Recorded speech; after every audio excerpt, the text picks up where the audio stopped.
what does your family think a lot about the stunt riding? Do they really? I mean, I let you kind of just handle them, so they really like it. Yeah, yeah. They think I'm cool as fuck. They definitely, yeah. I mean, that's better than what I had. I mean, my whole community and family, you know how it was. You heard all the stories. Yeah. Like, it was hard as shit to come up in the game. I had nowhere to ride but the streets. Everybody was against me. And, you know, we just struggled and came on through. And luckily, I was blessed enough to be a fucking star boy, you know? Mm-hmm. But, you know, I've had a lot of fun with you. My biggest fun I've had with you isn't the wheelies. It's not the stoppies. It's not the burnouts. It's not watching the hot bitches come running up and trying to eat your pussy. It's I love fucking running from the cops with you. I don't know what the fuck it is. It's not even the run. It's the part where we get down the road, get around something, we're hiding, and the cop goes by, and we both have that same fucking laugh. Yeah, I was about to the say same fucking and laugh. we're both like, And then I just pull out and go the other way. Absolutely fucking love that shit. Yes. I love it. That was some of my favorite. what is your scariest moment with me besides? That any of our crashes. Yeah. When you were talking about it on one of your other episodes where you were on the front pegs, and front pegs to teach any girl, it to me it's the most scariest trick to teach a girl because You have a lot of trouble. a lot of the tricks. If you're on a bike with me, I can do things to help protect you if you screw up. With the front pegs, that's all on you. And if you screw up, I'm going to hurt you. We're going to hurt ourselves plus the bike. Mm-hmm. And if anybody's around, the spectator could even get hurt. Yep. My biggest thing is when the first time I ever saw the front pegs trip was, rest his soul, I love him to death, Patrick Stevens. We were at Stunt Wars, and he put front pegs on his bike, and he tried to bring it up real quick, and he had a girl on the front, and he didn't pop it high enough and set it right back down, and her feet blew off the pegs, and he just skipped right over her crotch and ran right over.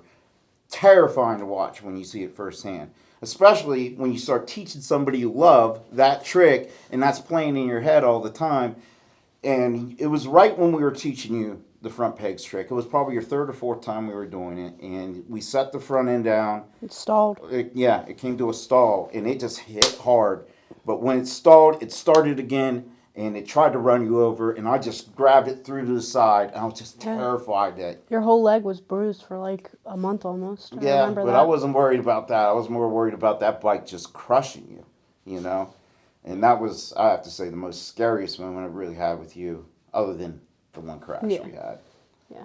And fuck Grom swerving into our lanes. What's your scariest moment alone besides your crashes? Oh, wow. Seeing your buddies crash? So,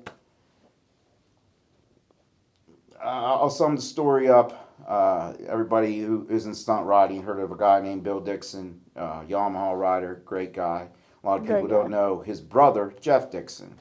Jeff was a kick-ass rider for his own right. Wonderful dude. Great family man. Great bike builder. That was another thing. He used to buy his bikes. But one day, me and Jeff just go out to practice.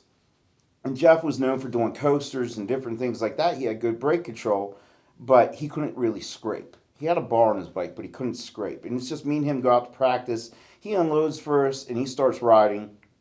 And everything's kosher and good, and I'm gearing up, getting my bike ready, and I walk behind my trailer, and I just hear this back bar hit the ground.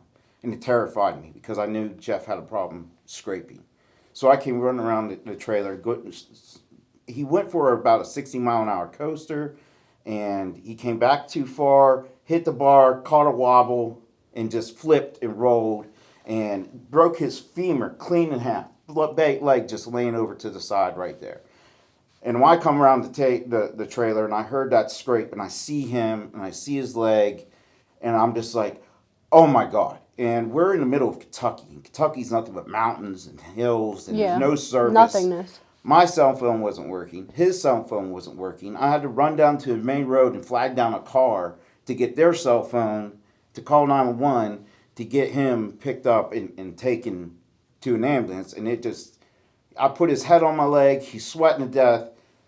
He's in excruciating pain. And the dude's such a badass. Kentucky boys are so tough. Yeah. He just sat there and just took it.